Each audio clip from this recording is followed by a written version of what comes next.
पाऊँगा कि नहीं गा पाऊँगा, पढ़ा लिखा नहीं हूँ, तो भैया मैं कभी गाया नहीं हूँ, पहली बार गाना चाहता हूँ। तो भैया कोनो भी कलाकार बा, जे भी बा, पवन भैया बाड़े, खेसारी भैया बाड़े, चाहे केहू भी कलाकार बाटे, सबके ज़िंदगी आप लोग देखले बानी कि कितना छोट से ऊ बड़ भइल बाड़े आ कितना छोट से आदमी काम करत करत तब ऊपर जाला भैया।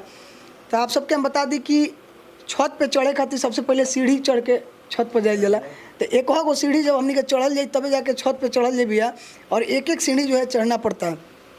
तो स्टार्टिंग पीरियड में सबके तकलीफ होला, सबके प्रॉब्लम होला, पहली बार दूसरी बार गाना गावे में सबके दिक्कत होला। सुर के, ताल के, रिदम के जानकारी ना होला, बीट के जानकारी ना होला, स्केल के जानकारी ना होला, तो थोड़ा सा गाना गावे में उनके तकलीफ होला। लेकिन भैया स्टार्ट करब जब स्कूल में पढ़े जेब तबे तो पता चली कौआ खराब का होला, ABCD का होला। अब घर पे बैठले से आदमी पढ़ाई है, इंजीनियर डॉक्टर तो ना बन पाए ना भैया। अब गायक कलाकार बने के बाद स्टूडियो पे आवा, चाहे कहीं भी जा, इसमें कोनो बात नहीं है कि हमरा लगाओ, लेकिन कहीं भी जा, दिल खोल के जा, अच्छा से गावा।